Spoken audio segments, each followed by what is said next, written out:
Chapter 8. The Fish Spear.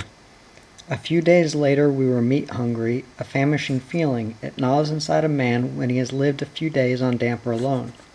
One morning Charlie brought a long galley hook into the tent.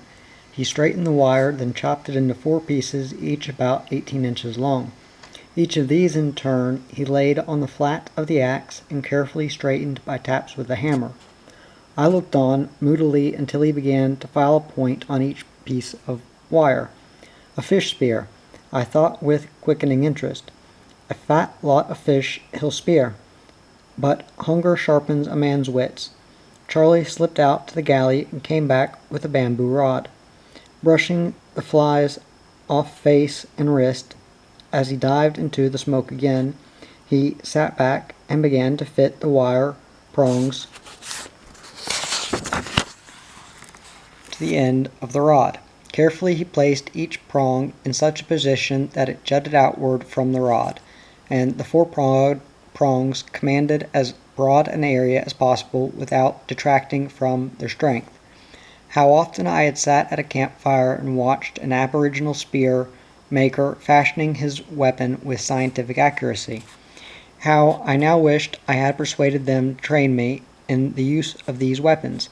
Carefully and firmly Charlie began binding the prongs onto the rod using a broken-off piece of fishing line.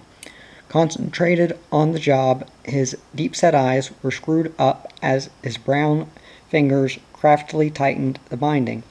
It was not the first spear he had made, and I grew a sudden hungry confidence. "Coming?" he asked, as he took off his boots. We both wore boots now, with rags bandaged around them, and the bottoms of our trouser legs to keep out the sandflies. "Are you going into the mangroves?" I asked, incredulously.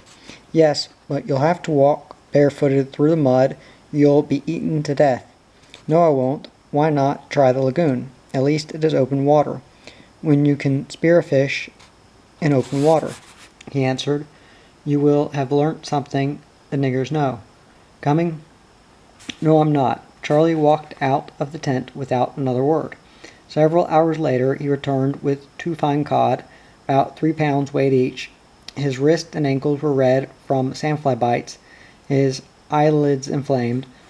But those fat fish, how on earth did you get them? I called as I ran out to the galley to blaze up the fire. I never knew that fish stopped in the mangroves after the tide went out. In the mangroves are creeks that have an inlet and outlet to the tide, he answered.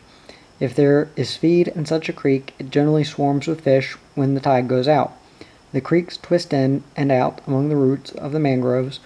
As the tide rushes out through the channels, it leaves the mangroves bare.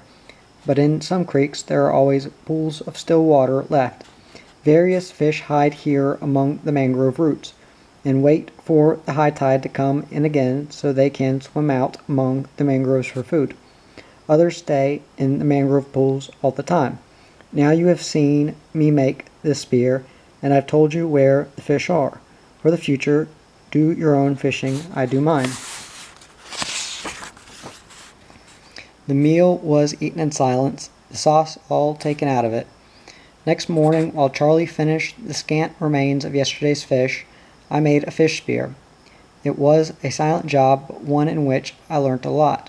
Although I had actually lived and wandered amongst the blacks, I found how little I really knew of the practical making and use of their most ordinary tools of subsistence. Any native would have laughed hilariously at that spear, but I felt ashamedly proud of the clumsy thing and felt an urge to hurry to use it. Charlie had gone inland into the mangroves from the front of the tent, turning left around the little hill. For some reason I hurried down towards the well at the back of the camp and entered the mangrove forest in nearly the opposite direction. Immediately the sandflies attached themselves in shrilling millions despite the muffling of rag around the face. But in the gloom of the mangroves there was a coolness and a waiting stillness as I pushed cautiously farther in. It was a weird sort of place for a man to venture in alone for the first time. In ages past, our hairy ancestors have hunted in similar places, and their experiences have left a heritage of uneasiness in us. In more confident circumstances, I had crossed through mangrove swamps fringing the coast, but this place was a sea swamp and a forest, and a man felt so much alone, and not too sure what he was to do or look for. Where on earth could I find a creek in this maze? Impossible to see more than a few yards in any direction, for the trees grew separated only by their interlocking roots. Mostly these grew so thickly up out of the mud that it was easiest to walk on them by stepping from one to the other, the spear in one hand, the other outstretched to seek balance against the trunks. And thus the sandflies got in torturing work every moment that a man ceased slapping his feet. In 20 minutes the feet and wrist felt like raw meat. Burning intolerably, I jumped down into some thick black blue mud and buried my feet to the knees.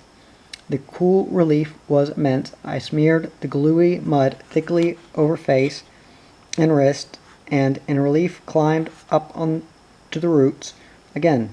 Just overhead were the branches roofed densely with dark green foliage shutting out the sky. Occasionally a startling plop broke the stillness as a long torpedo-shaped mangrove seed speared down into the mud. Unhealthily colored bubbles like an oil film spilt on a dirty road were rising slowly up from some of the mud pools. It might have been gas of decaying vegetable matter, or perhaps the effervescence caused by some beast burrowing in the hole below.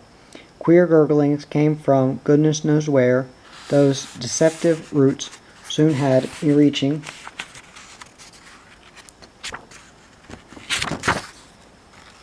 out and testing each gingerly by foot. Occasionally one would snap under the weight and drop me floundering in the ooze. Even if a man could find a creek in such a hole as this, how on earth could he find room to throw a spear? At last there came the gleam of water ahead. Down in among the roots, a quickening sight. A chain of little water pools, very still and crystal clear. A mangrove creek, this in a big swamp, set in the heart of an enormous coral reef. The roots, like low trellised walls, were the creek banks. The mangrove trunks, innumerable, were set in low, gloomy space, the branches meeting above so that their leaves formed a roof-like canopy. Crouching upon the roots, I gazed down with a quick eagerness.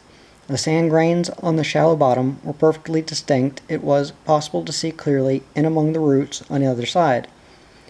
Where the water lay among them, their red and green and mottled bark was magnified. Queer shells with crawly things in them were moving very slowly upon sand or root, but there was not one solitary fish in all the pool. That was keen disappointment. Leaning further out over the roots to see plainer, I stabbed the spear half in the water for a support.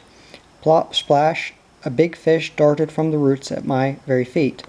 In trembling surprise, I watched the water corrugate in ripples as two other fish darted from somewhere.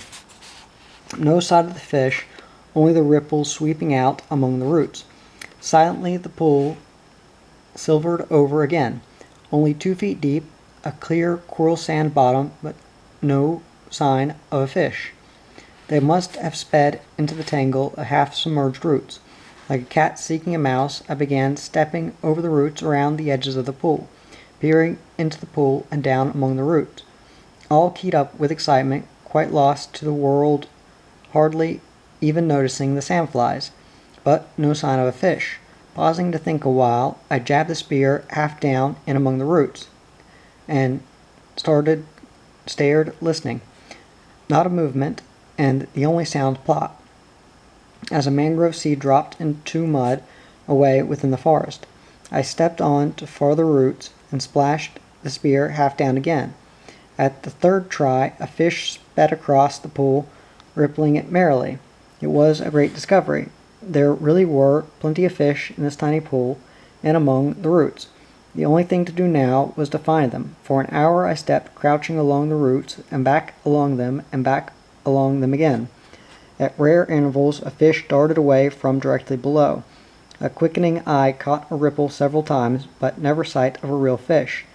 By now, driven half crazy by sandflies, I thought longingly of the relief-giving smoke in the tent, but the imperative demands of hunger would brook no defeat. And besides, there was the thought of returning to the camp with no fish and the silence of Charlie. I sat on a bunch of roots for another half hour, hands ceaselessly brushing at the sand flies, eyes staring down into the water between the roots. Surely there could be nothing wrong with those eyes. They were keen eyes. No, the sparkle of the tiniest grains of sand down there was quite distinguishable. Could the fish actually dive into the sand on the pool bottom or into the mud among the roots? Staring, I suddenly imagined a root moved. It was only a flake of bark from a mangrove root, just barely swaying to and fro in the water. No, a tiny leaf. It was tinged a brown color, stuck against a mangrove root. But the tide had gone out. There should be no movement all in the water. How the old heart thumped. The leaf was really the side fin of a fish. My eyes followed it gentle, pulsing into the mottled body of a fine fat cod, and thrilled to distinguish it thus gradually as the body of a fish leaning against a root. To stare at that shadowy shape, definitely taking form right to its big head, the big gills, faintly but distinctly opening and closing, two owlish protruding eyes staring straight up into mine. With trembling hand I lifted the spear, slowly bringing the prongs to bear, while sliding them into the water directly above the fish. I stared into its eyes, it stared into mine. Then I lunged. A foam, a swirl, a splash of tail, the pool 100 ripples, the fish gone. In bewilderment, I stared down, believing it could not be possible to miss the fish, but the prongs of the spear were deeply embedded in an underwater root. As I tugged miserably at the spear, the haft came away in my hands, the wire prongs stayed embedded in the roots. Jumping down into the water, I furiously wrenched them out. Fish darted past in frightened haste, one brushed my feet, the place was alive with fish. Clambering up to the roots, I hastily bound the prongs on again. Warm triumph quickly gained over balked anger.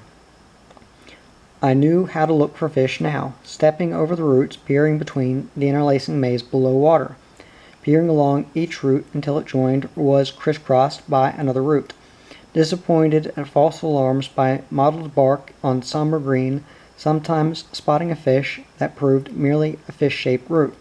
It was a long time before I distinguished another telltale fin.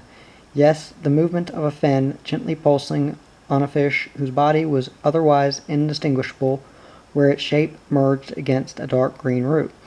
Making deadly sure this time, I lunged again. With a swirl, the fish was gone. I was utterly bewildered, could not imagine how it was possible to miss a fish but 2 feet underwater. Through the baffled disappointment gradually grew a sense of an eerie, persistent gurgling growing from all around. The tide was coming in, it had arrived noiselessly, but was now swiftly sucking its way among the roots. The pool had grown appreciably deeper, the water had spread right out among the roots. A big fish came racing up the creek, where water had not been before. In quick fright, I sped to hasten slowly back over the roots. To be caught in the maelstrom this place must be when the tide was in would be a nightmare indeed.